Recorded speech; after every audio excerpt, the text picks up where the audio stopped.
Hi there, I'm Tomo Bystad, the head of product creation for Metalwoods here at TaylorMade. Today I'm here to talk to you guys through about the new SIM2 line of Metalwoods, specifically starting with the driver. Now the driver is obviously called SIM2. It's based on the shape and motion technology that we saw in 2020. And so before we go into the specifics of this driver, let me talk you through what the shape and motion technology is really all about. Basically what we're doing is we're creating a super aerodynamic head, obviously raising the crown, creating a low inertia generator feature on the sole here to position all that weight really low to the ground and as far back as possible to create high inertia. And we're doing that in combination with this asymmetric sole feature, right? So we're actually shaping the sole to conform with the golf swing and the downswing to create maximum aerodynamics through the impact zone. And so that's really what that shape and motion is all about. It's about breaking those trade-offs of putting great aerodynamics together with high MOI and low CG. So with that out of the way, let's move on to all the amazing new things that are in this SIM2 line of drivers. So the first thing you're going to notice is the construction is entirely different. And the way we've thought about this construction is unlike any other driver we've ever made before. So let's take a look at some of the details here. You'll notice this blue ring at the back, obviously very, very different looking, but it's a key to really unlocking what's different about the construction in this club. In this driver, the only part of this driver that's titanium is the face. Typically you'd see a titanium sole or a titanium back or even a titanium crown on a lot of drivers. This one literally just has a face. Now within this face you'll notice some familiar technologies that are coming back in 2021. First of all, you'll notice a twist face logo right here. This still has that breakthrough twist face technology that corrects on mishits low heel to high toe and really to combat those tendencies that golfers have as players. And so that's staying in the line, and it's the same geometry really as we've had before. Now, as you look at the toe here, you'll also notice another familiar technology, but now in a new location, and that is the speed injection technology. The ports used to be here in the face and the heel and the toe. This has now moved to the toe here. And the reason is we currently have a single location here in the toe, and that's really different in terms of how we're injecting and how we're managing the efficiency of the face.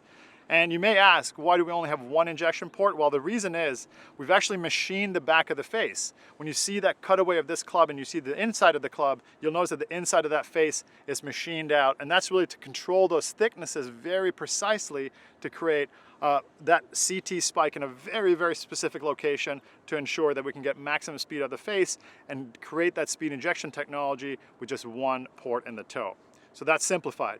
Now, looking at the sole here, you'll also notice another familiar technology in the speed pocket. The speed pocket is a through slot like we've had in the last couple of drivers. Again, that's a technology that's there to create a bigger sweet spot, but also protect that ball speed on miss hits, especially low in the face. And so that speed pocket technology is extremely important for that.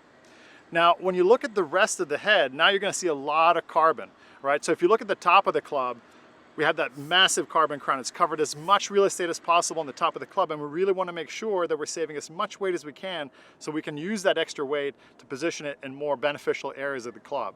So that's the same thing goes for the sole panel. Sole panels traditionally are titanium or metal. Now we're creating this large carbon panel, and that carbon panel is going to save additional mass that, again, we can use strategically both here in the back and a little bit in the front as well to create maximum MOI. And again, MOI, as you know, translates to more forgiveness. So that's a really, really important aspect of this. What this all does for us is it essentially creates an ability for us to create more MOI in the club, more forgiveness, more MOI, through having more weight in the back of the club. And so you'll see these weights at the back here be much heavier than previous generation TaylorMade products in this driver category. So really, that is really the fundamental recipe of that carbon in the crown and the sole. And that brings me to my final piece of this puzzle, and that's this aluminum ring at the back. We talked about the carbon crown and the sole. For weight savings, this saves additional weight. This is made out of a high-grade 775 aluminum that really is, first of all, serves as impact resistant material here on the side of the club, but most importantly saves weight, crucially, that we can then place in a better place in the club, both in the back low heel, sole here and as well as the front. Now this piece here is made through a really complicated process of forging. We forge it first, then we machine out the inside, then we also apply a beautiful anodized blue color to it again, so it really stands out there at retail, looks beautiful.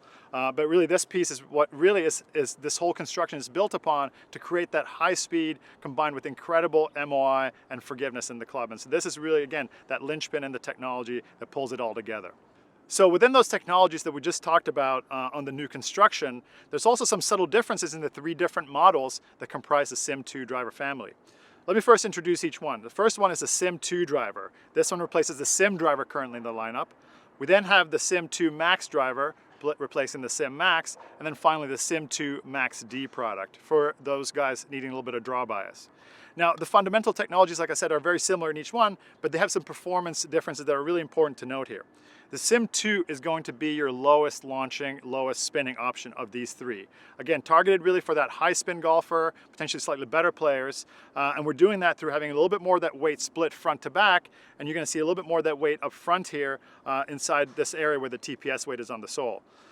With the SIM Max, as the name implies, it's our maximum forgiveness product. This has our highest inertia in the lineup. The inertia is up hugely from 2020 on all 3 models, and the SIM Max continues to be our most high inertia product, the SIM2 Max. And this one, you're going to notice that TPS weight is in a slightly different location, a little bit more to heelward, because we're housing a little bit less weight here and more weight at the back. And this weight at the back here is 24 versus the 16 gram weight on the SIM2. Now moving on to the SIM2 Max D. Now this is a really exciting product for us because we had a mission here to create a product that had that draw bias, and in fact we wanted to extend the amount of draw bias that we provided the golfers while also maintaining really good MOI and good inertia in this product. And so we did that by actually shifting this entire inertia generator more heelwards on this head specifically, so that we could keep a lot of weight back here while at the same time creating that draw bias that so many golfers need out there. And so this head's going to be so great for a lot of guys who struggle with the slice or just the right side of the golf course in general. The SIM2 Max D is going to perform incredibly well for that player. So in terms of spin rate for all these, you're going to see again similar differences that you saw in the 2020 SIM lineup.